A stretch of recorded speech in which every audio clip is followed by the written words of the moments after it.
हे दोस्तों, क्या आपने कभी सोचा है कि अगर किसी इंसान के अंदर सुपर सोल्जर बनने की ताकत आ जाए तो क्या होगा?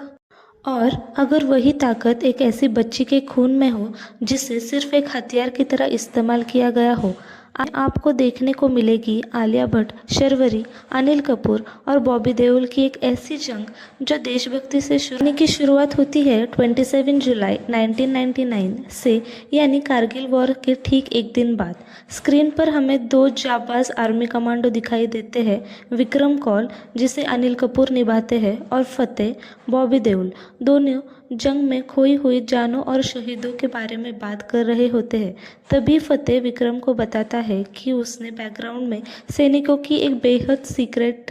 ठीक 3 साल बाद यानी 2002 में मुंबई पर एक बड़ा हाईजैक का खतरा मंडराता है। तभी फतेह अपनी इसी स्पेशल और हाईली ट्रेंड टीम को मुंबई भेजता है। वो बाकी ऑफिसर्स को दिखाता है कि उसने इन सोल्जर्स को कितनी खतरनाक ट्रेनिंग दी है।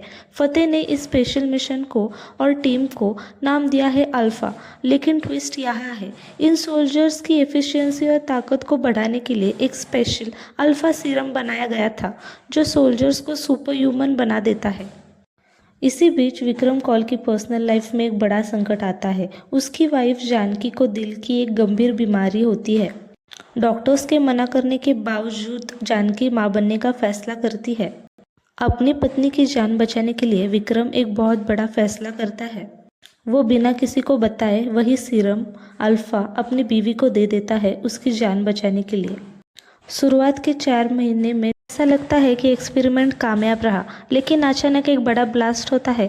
जिन सोल्जर्स को वो सीरम दिया गया था वो एक एक करके उसके साइड इफ़ेक्ट्स की वजह से मरने लगते हैं। विक्रम घबराकर हॉस्पिटल भागता है और देखता है कि उसकी पत्नी जानकी की भी हालत बेहद नाजुक थी। पहले वो 2 जुड़वे बच्चों को जन्म देती है। जब फतेह को पता चलता है कि विक्रम ने सीरम का इस्तेमाल अपनी वाइफ पर किया था तो वो कहता है कि इस बच्ची के खून में अब अल्फा सीरम है, इसलिए इस बच्ची पर अब सिर्फ इंडियन गवर्नमेंट और सोल्जर्स का हक है। साइड इफ़ेक्ट्स की वजह से अल्फा प्रोग्राम को तुरंत बंद कर दिया जाता है। फतेह को डिमोट करने के लिए कर्नल से लेफ्टिनेंट कर्नल बना दिया जाता है और उसका ट्रांसफ़र चिरापुंजी कर दिया जाता है। लेकिन फतेह इतनी आसानी से हार मानने वालों में से नहीं था। वो चुपके से राजस्थान में एक नया अल्फा प्रोग्राम शुरू करता है और उन साइंटिस्ट को बुलाता है जिन्होंने सीरम बनाया था। वहाँ विक्रम को झूठ बोलकर एक मरे हुए बच्चे की बॉडी दे दी जाती है, जबकि असल में विक्रम की बेटी बिल्कुल ठीक होती है। फतेह उसी बच्ची के अपने कब्जे में ले लेता है और उसका नाम रखता है सीता, यानी आलिया भट्ट। जैसे ही सीता 12 साल की उम्र में प्यूबर्टी हिट करती है, उसके अंदर के अल्फा हार्मोन्स एक्टिवेट हो जाते हैं। फतेह उसे एक मशीन की तरह बेहद क्रूर और खतरनाक तरीके से ट्रेन करता है। सालों बाद अब विक्रम कौल को दुनिया में कुछ बेहद अजीब और अननेचुरल मौतें देखने को मिल रही थी। ये और कोई नहीं बल्कि बड़ी हो चुकी सीता है, जो अब फाइटिंग और एक्शन में एक अल्टीमेट किलिंग मशीन बन चुकी है। लेकिन ट्विस्ट तब आता है जब सीता को फतेह की असलियत पता चलती है और वो उस जगह को तबाह करना शुरू कर देती है जहां उसे कैद करने के लिए रखा था। सीता का अब एक ही मकसद है, विक्रम कौल को मारना, क्योंकि उसे लगता है कि उसके इस हाल का जिम्मेदार विक्रम है और इसी खोज में वो स्पेन के लिए निकल जाती है। अब एंट्री होती है हमारे फिल्म की दूसरी लीड यानी शर्वरी की, जिसका नाम दुर्गा है। जब सीता विक्रम कौल को ढूंढते हुए स्पेन पहुंचती है तो वहाँ हमें एक बहुत बड़ा सच पता चलता है। दरअसल दुर्गा और कोई नहीं बल्कि विक्रम कौल की ही बेटी है। जी हाँ, जानकी ने जुड़वा बच्चों को जन्म दिया था। सीता और दुर्गा ट्विंस हैं, लेकिन उस वक्त जान के खतरे को देखते हुए डॉक्टर्स और विक्रम ने दुर्गा को दुनिया की नज़रों से छुपा कर रखा था। विक्रम कौल स्पेन में दुर्गा से मिलता है और उसे उसकी माँ जानकी और उसकी जुड़वा बहन सीता के बारे में पूरा सच बता देता है। इसी बीच सीता को भनक लग जाती है कि विक्रम का कश्मीर में एक पुश्तैनी घर है और वो वहां जाने वाला है। सीता प्लान बनाती है कि वो कश्मीर जाकर विक्रम का काम तमाम कर देगी। कश्मीर के उस घर में विक्रम से पहले दुर्गा पहुंच जाती है। जैसे ही दुर्गा घर के अंदर जाती है उसे कुछ अजीब आवाज़ें सुनाई देती है। उसे तुरंत ऐसा उसे तुरंत एहसास हो जाता है कि कोई उसकी जान लेना चाहता है। वो और कोई नहीं बल्कि खुद सीता होती है। दोनों बहनों के बीच एक ज़बरदस्त और ख़तरनाक फाइट सीन देखने को मिलता है। दुर्गा सीता को सच बताने की कोशिश करती है कि वो दोनों बहनें हैं और विक्रम उनके पिता है, लेकिन सीता गुस्से में अंधी हो चुकी होती है। वो किसी की बात नहीं सुनती और विक्रम कौल और दुर्गा दोनों को बेहोश करके कुर्सी से बांध देती है। जब दोनों को होश आता है तो सीता अपने दिल का दर्द बयां करती है। वो बताती है कि फतेह ने उसके साथ कैसे जानवरों जैसा बर्ताव किया, कैसे उसने सीता को सिर्फ लोगों को मारने के लिए एक मोहरे की तरह इस्तेमाल किया।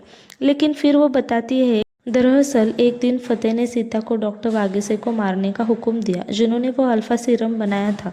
डॉक्टर वागीसे नए अल्फा ट्रायल्स के नाम पर मासूम लोगों को नहीं मारना चाहते थे, इसलिए उन्होंने सीरम बनाने का नया और एक सेफ तरीका ढूंढा। वो सेफ तरीका क्या था? सीता के ब्रेन सेल्स का इस्तेमाल करना। लेकिन उस तरीके से सीता को हमेशा के लिए कोमा में जाना पड़ता। जब सीता को पता चला कि फतेह अपनी सनक के लिए उसकी जान लेने को भी तैयार है, तो उसका भरोसा टूट गया। उसने कसम खाई कि वो इस पूरे अल्फा मिशन से जुड़े हुए हर एक इंसान को खत्म कर देगी। इसी बीच पता चलता है कि फतेह एक नए मिशन पर काम कर रहा है जिसका नाम है ऑपरेशन ओडिसी। फतेह विक्रम कौल को मारने के लिए अपने सोल्जर्स भेजता है, लेकिन विक्रम कौल आखिर पुराना खिलाड़ी है।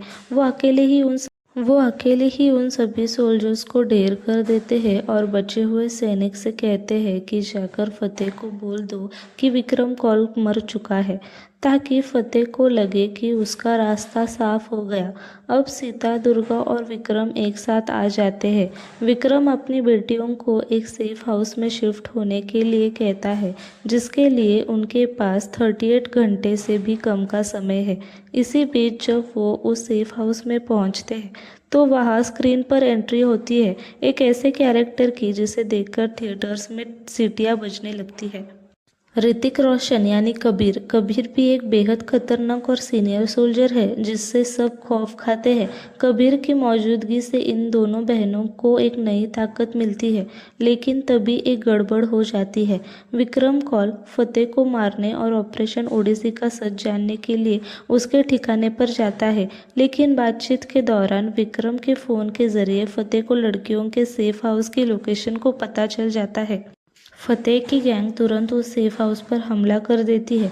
वहाँ सीता और दुर्गा मिलकर उन गुंडों से लड़ती है और ज़बरदस्त एक्शन देखने को मिलता है। कहानी का सबसे बड़ा ट्विस्ट झटका तब लगता है जब फतेह सीता को फ़ोन करता है और उससे ब्लैकमेल करता है। वो कहता है कि विक्रम कौल उसके कब्ज़े में है और अगर वो अपने पिता की जान चाहती है तो उसे अकेले मिलने आना होगा। सीता अपने पिता को बचाने के लिए फतेह के अड्डे पर पहुंचती है। वहाँ फतेह एक ऐसा राज खोलता है जिसे सुनकर सबके होश उड़ जाते हैं। फतेह चिल्लाकर कहता है कि वो देशभक्त तो है, लेकिन भारत का नहीं, पाकिस्तान का। उसका असली नाम मेजर जरार खान है, जो सालों से भारतीय सेना में एक मुखबिर बनकर रह रहा है। ताकि वो बताता है कि उसे अल्फा सीरम की ताकत अब पाकिस्तान के लिए चाहिए और अब उसे सीता की कोई ज़रूरत नहीं है, क्योंकि अब उसे दुर्गा के बारे में पता चल चुका है। उसने दुर्गा को भी किडनैप कर लिया है। जरार खान तुरंत दुर्गा पर वो खतरनाक दर्दनाक एक्सपेरिमेंट शुरू कर देता है ताकि वो उसके ज़रिए नए अल्फा सीरम बना सके। दूसरी तरफ सीता और विक्रम कौल किसी तरह जरार खान के चंगुल से छूट जाते हैं और दुर्गा को बचाने के लिए निकल पड़ते हैं। क्लाइमैक्स में एक तरफ दुर्गा पर एक्सपेरिमेंट चल रहा होता है और दूसरी तरफ सीता और विक्रम कौल जरार के बेस पर तबाही मचा रहे होते हैं। दुर्गा अपनी होशियारी से वहां मौजूद सोल्जर्स को चकमा देती है और अपनी बहन सीता और पिता विक्रम से जा मिलती है। अब दोनों बहनों यानी सीता और दुर्गा मिलकर जरार खान की सेना पर टूट पड़ती है। आखिर में आमना सामना होता है सीता और मेजर जरार खान का। जरार खान अपनी पूरी ताकत लगा देता है, लेकिन एक सुपर सोल्जर और अपनी माँ की मौत का बदला ले रही बेटी के गुस्से के आगे वो टिक नहीं पाता। सीता बेहद खूंखार तरीके से जरार खान को मौत के घाट उतार देती है और अपनी माँ और देश के साथ हुई गद्दारी का बदला पूरा करती है। फिल्म के एंड में विक्रम कौल अपनी दोनों जज्बाज बेटियां सीता और दुर्गा को अपनी ऑफिशियल टीम में शामिल करते हैं और इसी प्राउड मोमेंट के साथ यह एक्शन से भरपूर फिल्म अल्फा तो दोस्तों, कैसी लगी आपको आलिया भट्ट और शर्वरी की अल्फा की यह दमदार कहानी? क्या आपको भी ज़रार खान का वो पाकिस्तानी एजेंट वाला ट्विस्ट पसंद आया? मुझे कमेंट सेक्शन में ज़रूर बताइएगा। और हाँ, वीडियो अच्छी लगी हो तो लाइक